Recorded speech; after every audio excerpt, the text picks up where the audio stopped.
Siglo XXI, Educación y Saibal, crear, compartir y consolidar.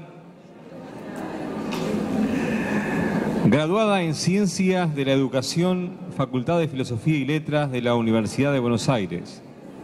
Posgrado en Ciencias Sociales, Maestría en Sociología de la Educación, Facultad de Filosofía, Ciencias y Letras, Universidad de Sao Paulo, Brasil. Doctorado en la Universidad de La Plata, Facultad de Humanidades y Ciencias de la Educación. Postdoctorado en Estados Unidos, una pedagogía virtual en el marco de los estudios culturales. Estamos hablando entonces de la próxima y última ponencia por la tarde de hoy, Beatriz Feinberg.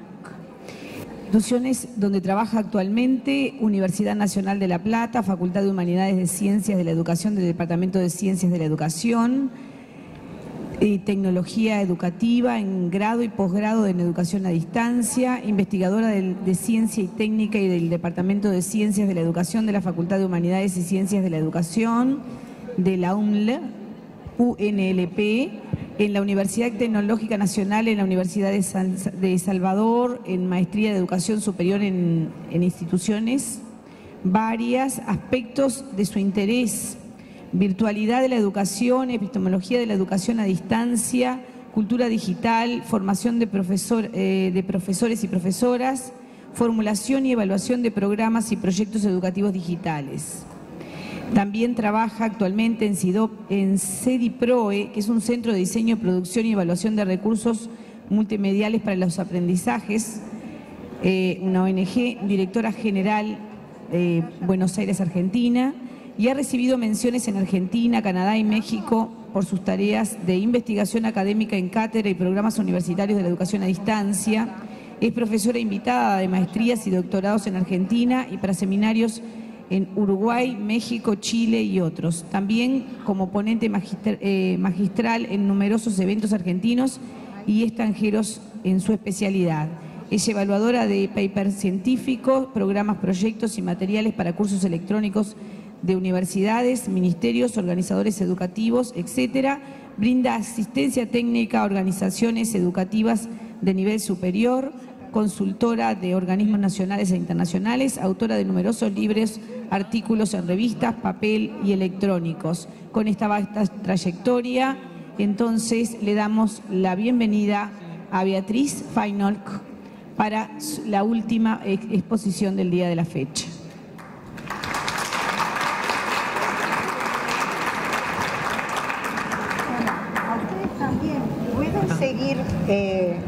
A ustedes también pueden seguir soportando, ¿sí?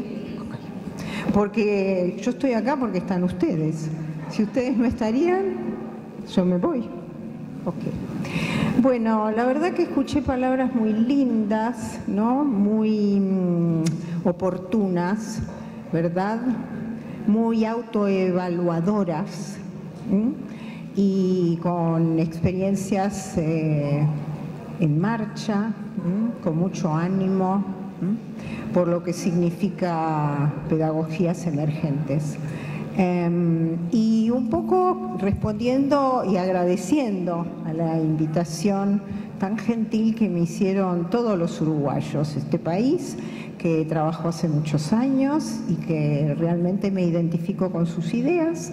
Entonces yo voy a referirme al galope. Está mucha gente comiendo por ahí, bebiendo, después de tanto tiempo, lógico. Yo me voy a referir brevemente a lo que yo considero que es lo que estamos viviendo. Y entonces ponerme a pensar en donde yo, como educadora, ¿verdad?, como tecnóloga educativa, como diseñadora de nuevos entornos y evaluadora de los mismos, en un marco de los estudios culturales, que es uno de los últimos trabajos míos. Ustedes saben que la Escuela de Birmingham, que representa los estudios culturales hoy día, nacen hace muy poco, en la década del 70, Hogarth, Williams son sus representantes más importantes, ¿verdad? Lawrence Grossberg, también, este último en Estados Unidos, los anteriores en Inglaterra, y entonces ellos son estudiosos de la contracultura. ¿No? Entonces, esto significa ponernos a pensar en posiciones, en tesituras alternativas. Y más o menos digamos que hace bastante que uno está trabajando en esa línea, que significa ponerse del otro lado del mostrador, ¿no? Y ponerse en la carne del otro para poder tener mayor, si se puede, clarividencia en esa contrastación dialéctica. Bueno, ustedes saben que la dialéctica viene ahí lejos hace tiempo, ¿no?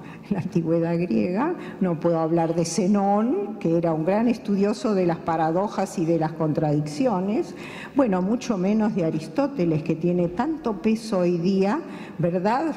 No solamente por sus estudios filosóficos, sino sobre todo por su ética. También su estética, dedicada a los estudios del teatro, que tienen tanto peso hoy también como una vía alternativa de poder aprender con H la realidad contemporánea. Eso significa no dejar de lado para nada lo que es el arte. Y por acá anduvieron muchos elementos que hacen al arte, ¿verdad? Muy bien, entonces vamos a hablar de... Me voy a sentar. La cultura del software, educación digital y producción de conocimientos. Entonces, esto yo ando mejor con...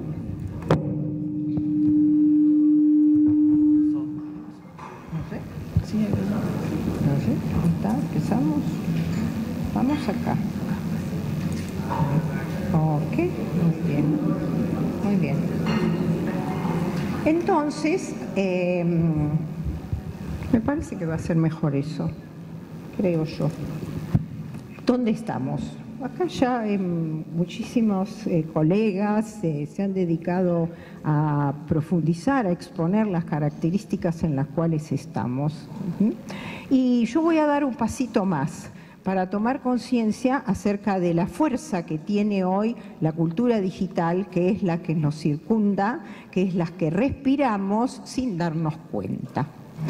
La sociedad que vivimos es la sociedad de las Big Data. Yo voy a explicar en dos palabras, ¿verdad?, qué es Big Data, la sociedad de la nube, la economía del conocimiento, que tiene un peso enorme en lo que es la producción, aumentar la producción, la productividad en la cuarta revolución industrial, que es la telemática. La cultura de la sencillamente, la cultura de la hiperconectividad. Eso está soportado por nuevas hibridaciones. Y esto es, por un lado, llamar al protagonista, ¿verdad? Y al protagonismo de todos los usuarios, todos.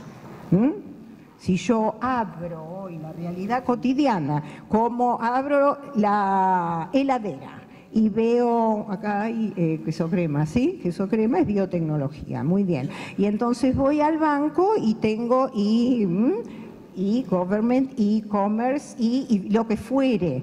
Y entonces eso me está planteando una realidad híbrida donde se remezclan, y esto lo vemos a diario incluso con lo que se ha presentado acá tan ricamente, el mashup, las epistemologías emergentes. Entonces la pregunta es, ¿qué clase de conocimiento se produce hoy frente a todos esos estímulos disruptivos, desafiantes, ambivalentes? Esto es donde estamos. Ahora voy a volver a Big Data y todo eso, pero también los obstáculos que nos enfrentamos a cada instante. Entre paréntesis, por favor, si ustedes encuentran algo que o voy muy rápido o que no entienden, por favor lo apuntan, porque a veces uno cae en la jerga, ¿no?, en los registros de la especialidad y puede ser y yo quiero estar con ustedes, que me entiendan. Entonces, ¿qué obstáculos? Yo creo que hay una total o un 28% de falta de concientización de los mitos tecnológicos, en todo sentido. Atraviesan nuestra vida cotidiana. Se piensan que van a solucionar absolutamente todo. Y yo creo, que perdónenme, ¿no?, que no es una revolución digital, sino que es una evolución socio-histórico-cultural que desemboca a lo digital y lo que vendrá que no sabemos, ¿verdad? Esto no funcionaría si no estaríamos enchufados con la electricidad primero. Y hay mucha gente en el mundo donde no tiene electricidad. Segundo, todo esto está montado en líneas telefónicas, Bell, ¿no? Daniel Bell. Y así estamos en esto, con lo cual no existen soluciones. El solucionismo tecnológico no ha dado buenos resultados. Además, ¿por qué digo esto? Porque no todo progreso es cambio, noten por favor, y no todo cambio es progreso. Entonces, el entrenamiento por acá, el muchacho este que estuvo el grupo anterior, hablaba de reformular perfiles profesionales. Muy bien. Y yo digo acá, entrenamiento para nuevos cuadros profesionales. ¿Qué se espera finalmente de un administrador educativo, de un supervisor, de un manager, el que gestiona, el que toma decisiones a diario en esos procesos tan cambiantes, tan forzosamente flexibles, pero que las instituciones no responden de ese modo tal, flexiblemente? Esto no es casual, sino que fuimos entrenados, escuchen, para una utopía positivista. Entonces, desandar ese camino se me ocurre que es muy difícil, porque pasa fundamentalmente por nuestras miradas, y vamos a hacer una diferencia entre mirar y ver. Ver, veo y no registro, miro, focalizo, como también acá se repitió en reiteradas oportunidades. Y entonces las miradas refieren a las mentalidades, y las mentalidades refieren al corazón, ¿no? Al corazón, a la razón. Si no, no tengo acción en la medida que haya una coherencia. Los pensamientos, las acciones y las emociones tienen que ver con los sistemas de valor-actitud. La actitud es lo que prende, ¿no? Pone en marcha una conducta, un comportamiento. Pero yo voy a elegir aquello que valoro, para lo cual me voy a comprometer, ¿no?, en esta coherencia para hacer una acción, una intervención, etcétera, como quieran llamarlo. Esos son los núcleos básicos de una personalidad y es lo más difícil de cambiar. Estimados colegas, esto puede ser muy lento, con mucho retroceso, con mucha ida, con mucho entusiasmo, con mucha duda, y esto es muy lento. Entonces, frente a eso, bueno, el estímulo, la compañía, por acá se dijo el acompañamiento, la modestia, la humildad. Yo no tengo la verdad, ¿verdad?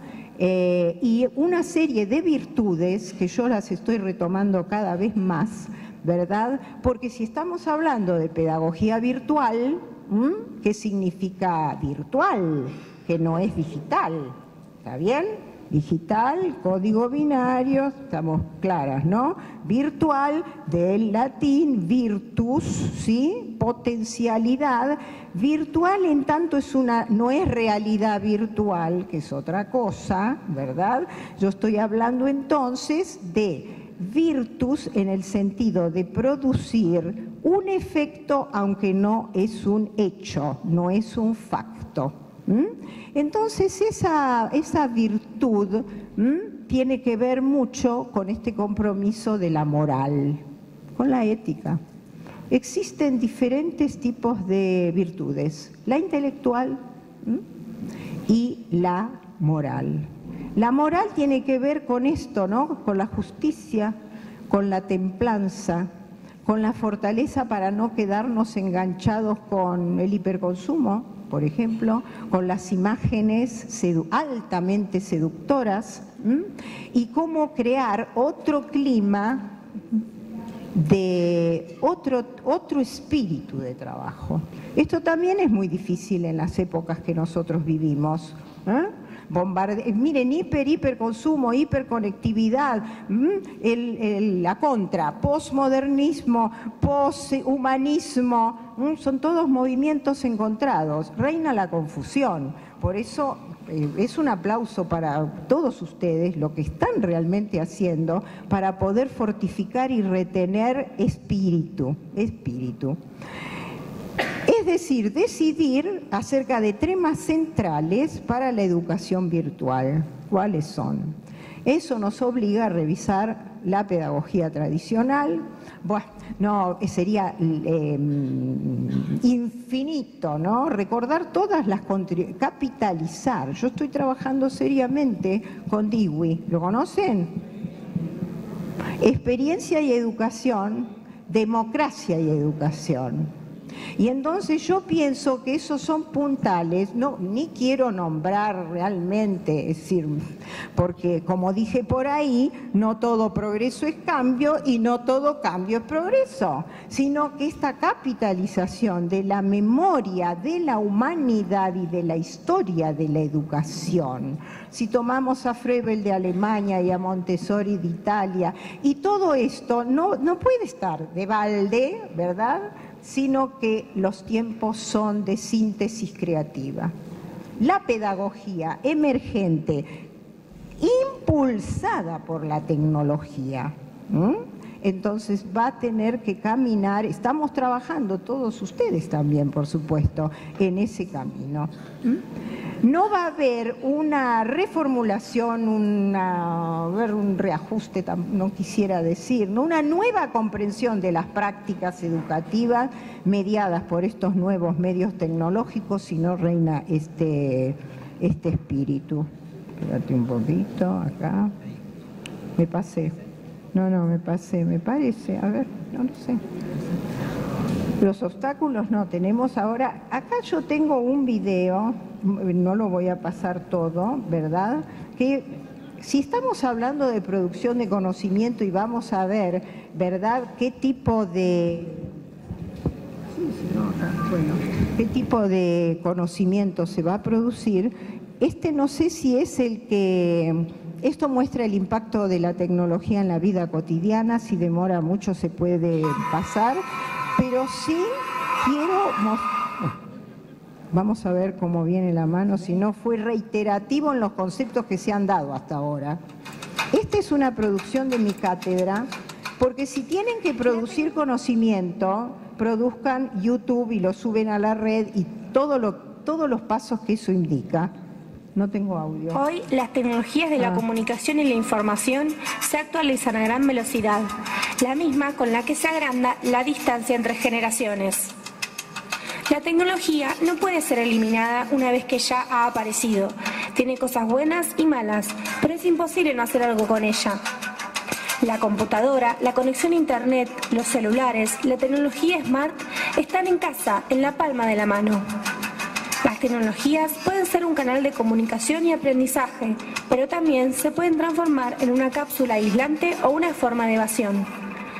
Las tecnologías de la información y la comunicación son un conjunto de técnicas, desarrollos y dispositivos avanzados que integran funciones de almacenamiento, procesamiento y transmisión de datos. En la constante búsqueda de una nueva y mejor forma de comunicación, su finalidad es poder integrar todas las herramientas tecnológicas en una sola. Cada vez más obtenemos pantallas de diferentes usos en los bolsillos, vivimos mediatizados y separados por pantallas.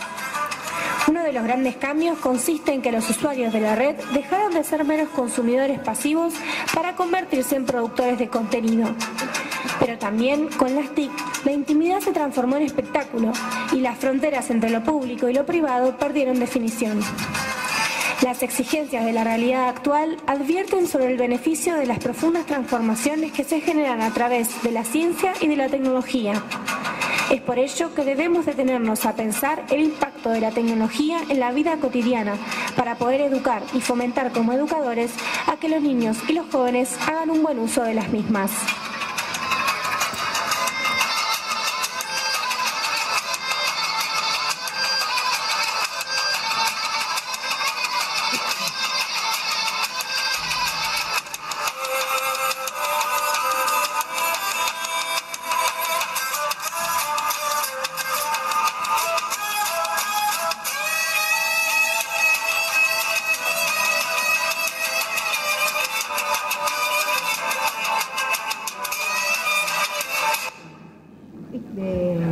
Más allá de la producción exquisita o no, esto es una producción,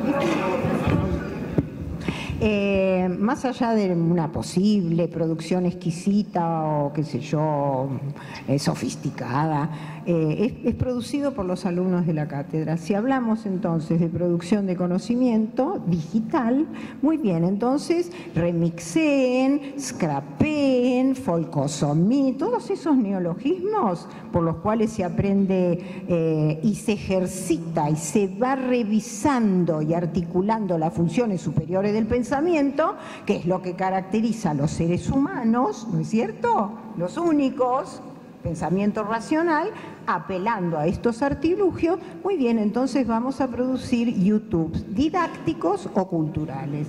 Al principio los pibes me miran con una cara de espanto, que siempre lo hablo con las chicas que trabajan conmigo, y entonces decimos, si lo van a producir porque esta materia es obligatoria, y con esto si no, no se reciben, mi materia está próxima a terminar. Entonces, lógico, pero resulta que después se entusiasman de manera tal y se divierten, porque elegir una música que tiene su dramaturgia propia, elegir un efecto, todo eso contribuye a la expresión humana, ¿verdad? Entonces yo lo traigo así medio irónicamente por las imágenes que aparecen, pero que es nuestra vida cotidiana, y también del otro lado del mostrador, como yo les decía, alguna producción alternativa, una contracultura, un contrapoder. Ojo, un contrapoder, para poder mostrarnos de otra manera. Así que esto está bueno. ¿Cuál es la volvamos? Si vamos entonces a producir conocimiento, ¿cuál es, ¿no?, el contexto de la producción de conocimiento digital? En un mundo de fluidez, de hibridez, de ubicuidad, imágenes en pantallas, es el lenguaje de la web, hipertextualidad, intertextualidad, multisensorialidad, todo esto lo tenemos acá sin darnos cuenta. Cognificación, ¿sí? El gran problema contemporáneo de la web hoy día es el cuerpo. Los grandes estudios se están remitiendo a qué pasa con nuestro cuerpo. ¿Ah? Y esto yo ni lo menciono. Una pedagogía emergente de mucho peso hace, qué sé yo, ya un cuarto de siglo, digamos, es la teoría Keir. Tiene vinculación con las denuncias, ¿verdad?, de excesos, anacronismos respecto al género femenino, esta cuestión de subordinación y la explicación, ¿verdad?, en dónde está el cuerpo, en este caso de la mujer, ¿verdad?, más allá de otras manipulaciones tecnológicas que hoy día también son partes de la realidad de nuestra vida cotidiana respecto de los géneros. La cognificación, la comunicación en redes, como decíamos, el filtrado, el remixeo, etcétera. ¿Para qué? La cultura del software, de la big data y de la nube. Cuando yo hablo de cultura del software, me parece que es interesante que diferenciemos tres dimensiones de análisis que las encuentro interesantes. El software es cultura, tiene un papel protagónico central que coadyuva, si no determina o multidetermina a la cultura actual, que es digital. Esto es el pasaje de mentalidades, como estaba diciendo, de lo letrado a lo eidético, Sabemos que va a ser una complementación, pero es un gran esfuerzo pasar de un texto, papel, ¿verdad?, a una lectura en imágenes que casi no se enseña. ¿Qué es un primer plano? ¿Qué es un plano general? ¿Por qué puedo editar de esta manera que estoy creando significados diferentes? La edición, ¿verdad?, electrónica, es como en el cine, la edición, el montaje químico, ¿verdad?, es la elaboración de un significado, ¿verdad? De esto no se habla, está oculto, no se lo estudia, solamente en las escuelas de cine o de arte, y esto tiene muchísima importancia porque forma. Yo ya hablo más de formación que de educación. Claro, la escuela, por favor, en todas sus manifestaciones, pero la formación ocurre acá en la esquina, con todas las personas que caminan y que interactúan más o menos, pero se están formando. Muy bien. La cultura entonces dijimos, el software es cultura, ahora digo la cultura del software. ¿Qué quiere decir esto? El software mismo, además de ser un objeto cultural, es un objeto de transformación cultural. ¿Se entiende? El software mismo, además de ser un objeto cultural, es un objeto de transformación cultural. ¿Qué quiere decir eso? Que los programas poseen átomos de culturas, como antes fueron los otros medios, que se fueron transformando en software. Software, que son programas, que son algoritmos automatizados, no son cosas nuevas. Un algoritmo, el algoritmo viene de Al-Khwarizm, que era un matemático uzbeco del siglo IX. ¿Y qué es lo que hacía este señor? Sacaba cuentas, era un aritmético, ¿me entienden? Entonces, estas secuencias de los algoritmos, algunas lineales, otras más ramificadas, pero todas absolutamente automatizables hoy día, son la inteligencia artificial del software. Esta es la cultura con la que nosotros nos movemos, que está totalmente invisibilizada. ¿Saben cuándo solamente la vemos? Cuando no funciona. Sí. Cuando no funciona, entonces ahí empezamos a tomar conciencia de todo esto que va para atrás, producto de una evolución socio-histórica cultural. No hay soluciones mágicas acá. Si no se comprende la cultura, la historia, el devenir de las ideas y cómo se van subsumiendo. Ausubel, lo que es la diferenciación progresiva y la reconciliación integradora, bueno, acá está pasando lo mismo, cómo se van subsumiendo en organizadores más amplios.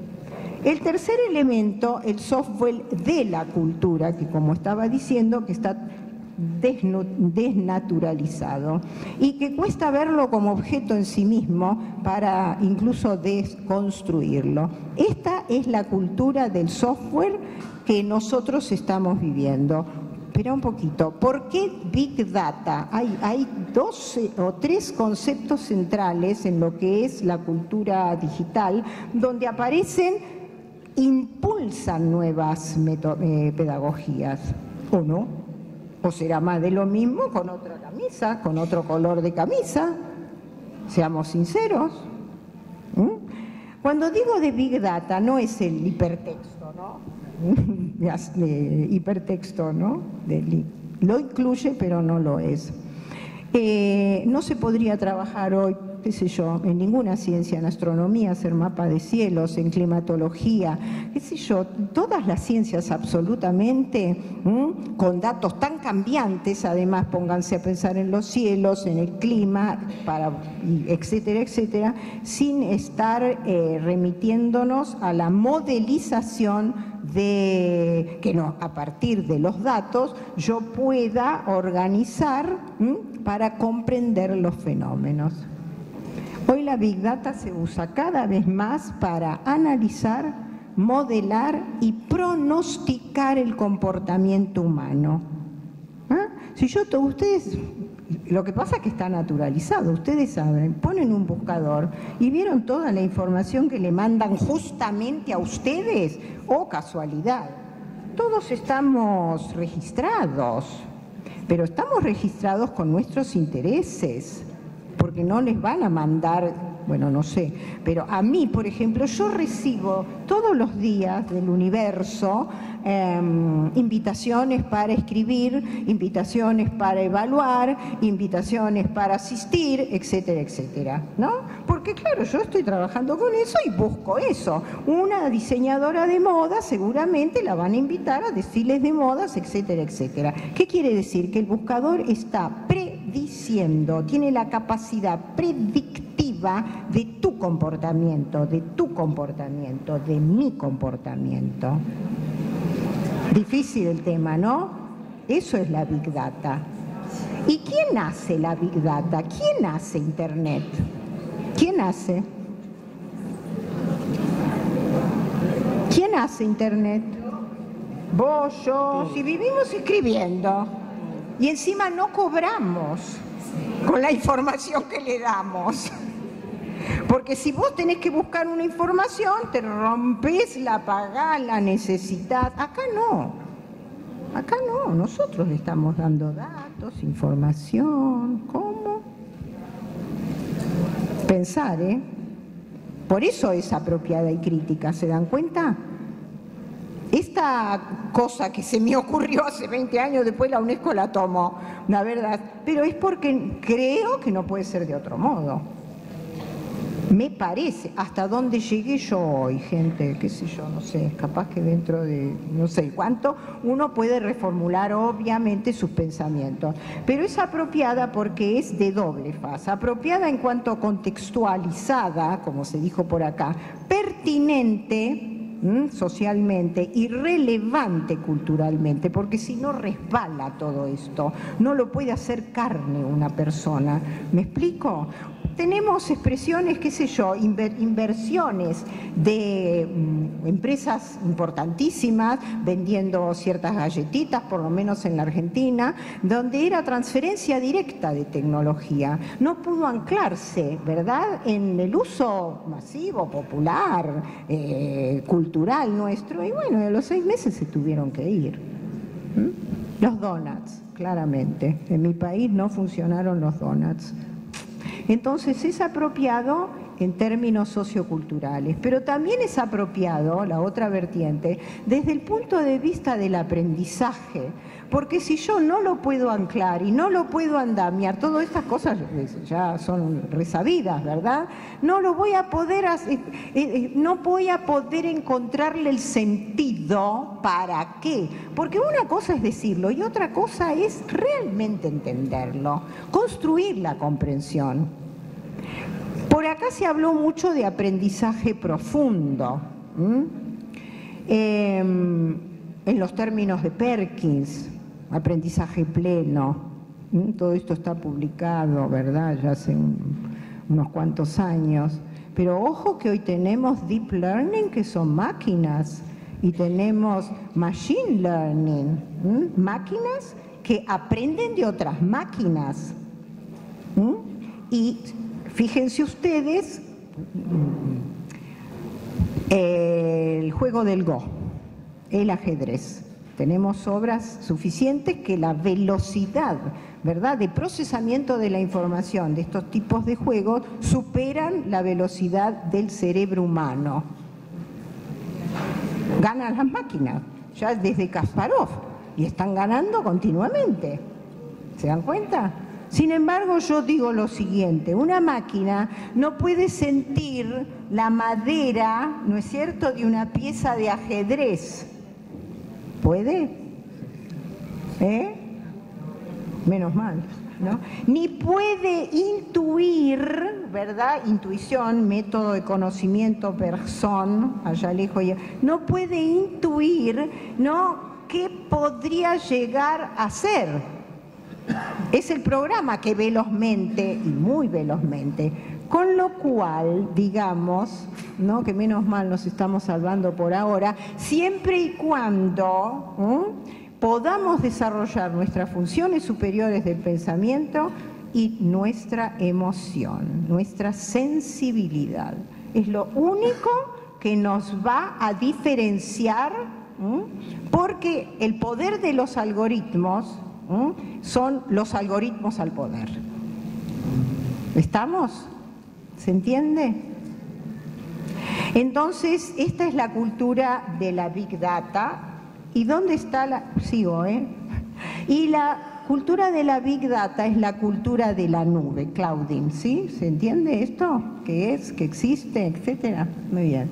Es la informática de la nube, que es el gran fenómeno de comunicación social hoy día, porque por debajo de todo esto lo que está ocurriendo son las relaciones. Las relaciones... Déjalo, perfecto. Sí, bueno, sí, si no el otro es lo mismo. La informática de la nube es el nuevo medio de comunicación, subsumiéndose los anteriores, porque no es un reservorio. Dice, sí, lo subo en la nube, después lo bajo a mi PC, uso la información, remixeo y hago todo eso. Opera online. Sí, se opera online, pero son las negociaciones, las interrelaciones entre los millones y millones y millones de datos que producen información inalcanzable. Es el modo interconectado de la Big Data. Hoy eso se presenta como método de investigación. Fíjense. La tarea del científico, como creo que todavía debe tener, por lo menos para mí, una vigencia enorme, donde yo tengo un problema, ¿verdad? Formulo una hipótesis, recojo datos, los sistematizo, los proceso, ¿verdad? Como para poder verificar o no esa hipótesis, para llegar a algunas conclusiones o resultados provisorios, ¿verdad? Hoy eso, con estos procesos, están cambiando las prácticas de la ciencia. La ciencia está cambiando. Tenemos un nuevo perfil del científico, como también de los administradores, como también de los supervisores, porque pensando que teniendo los datos cuantitativos, ¿verdad?, que me muestran evidentemente muchísimos fenómenos, yo ya tengo el plato resuelto. Solamente manejando datos es imposible, por los elementos que hemos dicho antes. Las investigaciones cuantitativas deben estar complementadas con las cualitativas.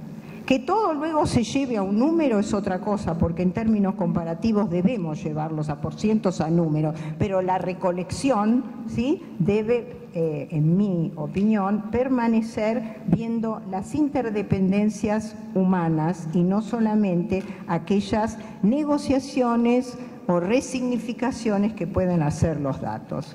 Entonces, los programas educativos mediados por tecnología tienen como centralidad las mediaciones, la tecnología como artefacto cultural. Yo puedo mostrar, pero no creo si todo, porque tengo miedo de cansarlos muchos que ya vienen con un día venimos con un día un poco apretado, ¿verdad? Y ahí, entonces, se muestra que es comunicación.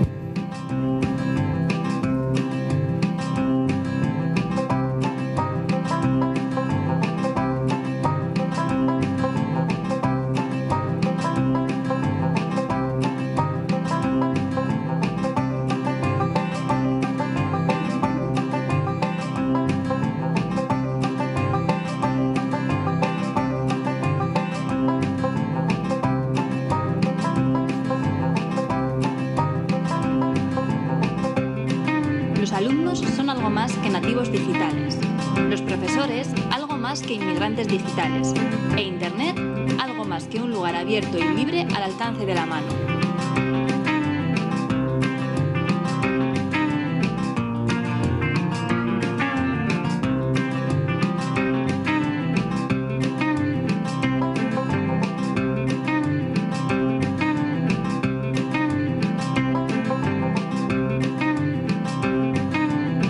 Los matices de los prosumidores o internautas son infinitos.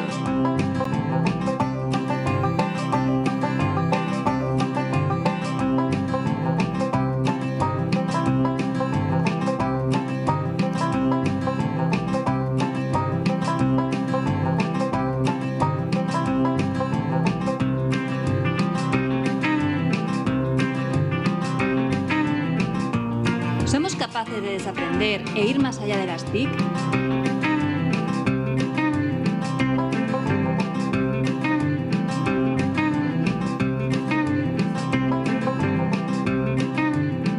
¿Queremos otro modelo de educación? ¿Otro modelo de sociedad?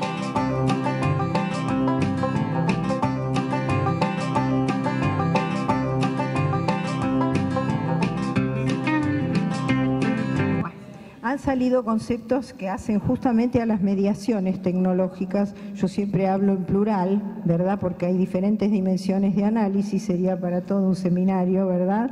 Porque es la tecnológica, la social, la comunicacional, la cultural, la didáctica, por lo menos 5 tienen ahí y hay que abrir el paquete para analizar cada cosa. Nuevas ecologías, sí, porque me parece que ya es demasiado. Nuevas ecologías del aprendizaje, también de esto se ha escuchado acá, ¿verdad? Que es no ganarle ni estar en contra de lo artificial. Cuando hablamos de vida artificial, estamos hablando de 2 cosas importantes. La vida artificial ha desplazado la vida material o la mirada o la preocupación de la vida material y simbólica a la vida informática, a la vida de la PC. Se ha producido este traslado. Los objetos artificiales tampoco es algo nuevo. Es la historia, es la antropología de la humanidad tratando de resolver, ¿no?, de satisfacer sus necesidades, el fuego. Desde que el hombre inventó el fuego, nosotros ahí tenemos artificios, ¿verdad?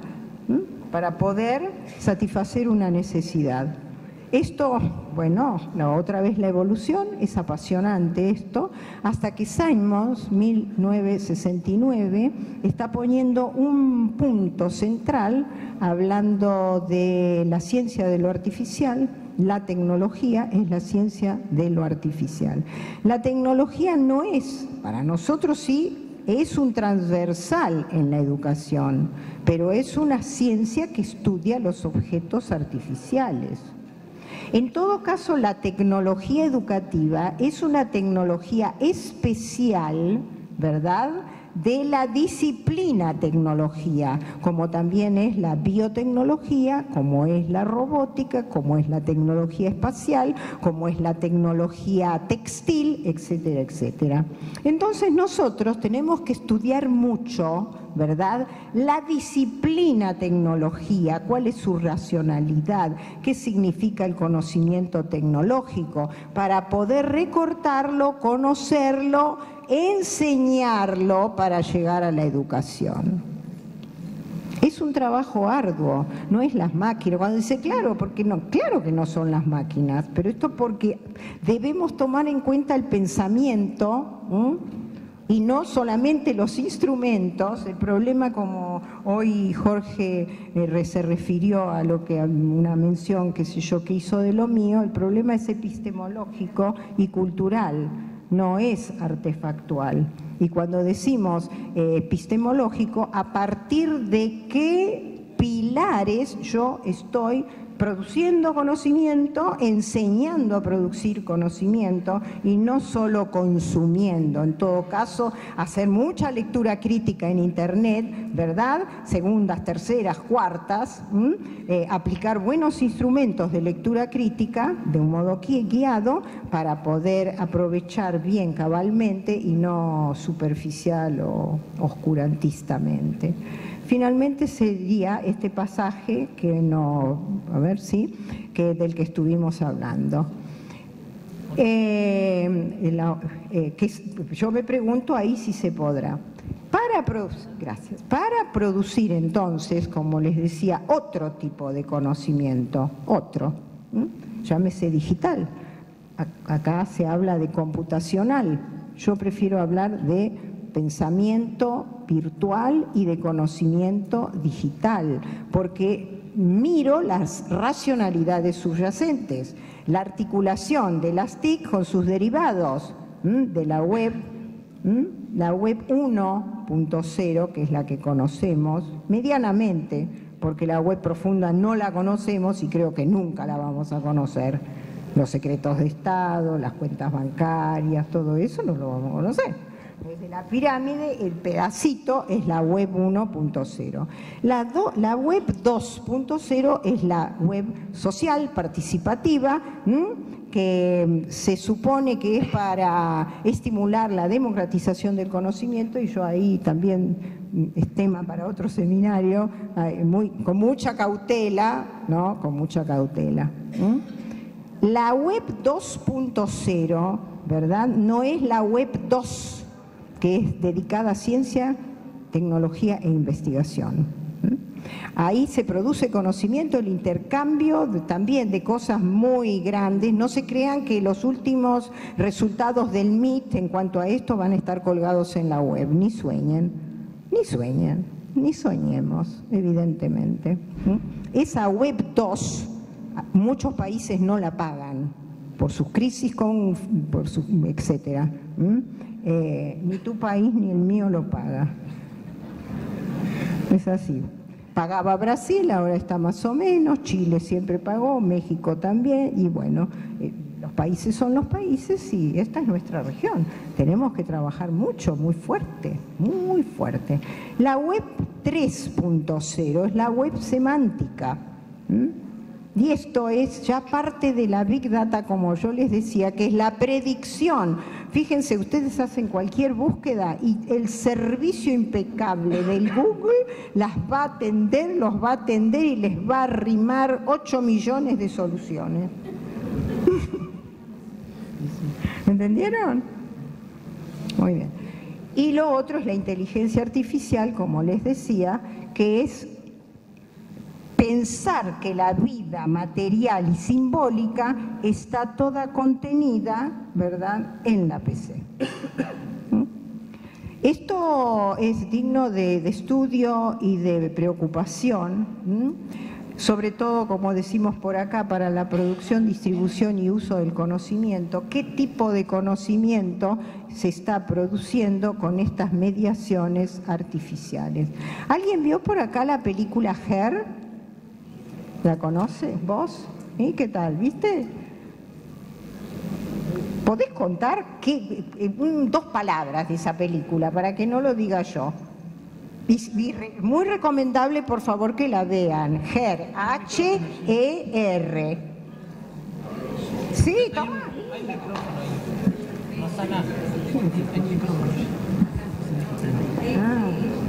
Bueno, contanos en 2 palabras. Es muy impresionante. Es una película muy impresionante de un hombre que, bueno, una sociedad con un celular cada vez más inteligente que se vuelve un asistente tan inteligente del cual inclusive la gente se empieza a enamorar y a tener relaciones interhumano-máquina. Cyborg. Increíbles, ¿no? Es como el asistente que todos desean, pero en su celular. Imagínenlo ustedes. Sí, ya corto. Imagínense que él se enamora, ¿verdad?, apasionadamente, porque la CPU lo entiende. La CPU lo comprende. Por favor, véanla, porque es fantástica en cuanto a su realización y el contenido, el mensaje de esa película. Porque no es ciencia ficción, ¿eh? Ya ahora miren la hiperdependencia artefactual mediática. ¿Ah? Por eso la emoción, la sensibilidad del arte. Entonces, fíjense que ese objeto, inteligencia artificial, por eso lo mencionaba yo, no dice she en inglés es ella, no, dice her porque es objeto. Her, business, her, glasses, her, es el objeto. Entonces, ¿qué clase de conocimiento digital estoy produciendo? Y por eso, pásamelo por favor, porque esta no va. Ah, sí, formación del profesor. Buah, llegamos finalmente. Tiempos de pasala. Sí, Vamos a cambiar, ¿no?, los perfiles profesionales, ¿no era? Tiempos de transformación, cómo transitar, ok. Cultura del pensamiento, pedagogía de la pregunta, preguntas mediadas, ahí pueden leer Manovich seguramente. Si se apoyan en pensamiento rizomático de Deleuze y Guattari, ¿sí?, mejor. Pensamiento rizomático, no es pensamiento de bulbo. Piensen en un rizoma, botánica, para hacer conocimiento analógico, ¿verdad? No es un bulbo jerárquico, vertical, es un rizoma, ¿verdad? Estos son los nodos interconectados. Diseño de espacios especulativos de pensamiento. Yo diría más, ahí sigo a Perkins David, ¿no?, en el proyecto Cero de Harvard, en donde es especulación acerca de lo desconocido. Como dije antes, lo que vendrá no se sabe realmente. Podemos seguir porque me quiero detener en algo fundamental, que en cómo son las herramientas cognitivas para potenciar la mente, construir lo desconocido, el pensamiento digital, y las competencias cyborg discursivas. ¿Se acuerdan cuando les dije reciencito el tema de la investigación, cómo estaba cambiando el perfil de la ciencia y de la concepción y del hacer científico a raíz de la Big Data? Muy bien. Hay herramientas primas hermanas de esto, que es la cultural analítica cultural, de la cual se debería llegar muy útil a la analítica del aprendizaje. Y ahí sí es una gran herramienta cognitiva para potenciar la mente de los profes, de los administradores, de los decisores, de todos nosotros que estamos por acá. Sentados, pensando, escuchando. Miren que la mente es muy errática. Ustedes están acá y por ahí, ay, me olvidé de sacar las milanesas del freezer. Pues qué sé yo. La mente es muy errática, se va. Es todo un esfuerzo volverla a traer, ojo. Es muy difícil esto. Por eso cuando yo me junté con ustedes les dije cómo andan de cansancio. Esto de focalizar la atención, mindfulness, que es la focalización y la concentración, ¿verdad?, hacia un logro. Esto no es fácil. Muy bien. Esta analítica cultural, yo prefiero hablar de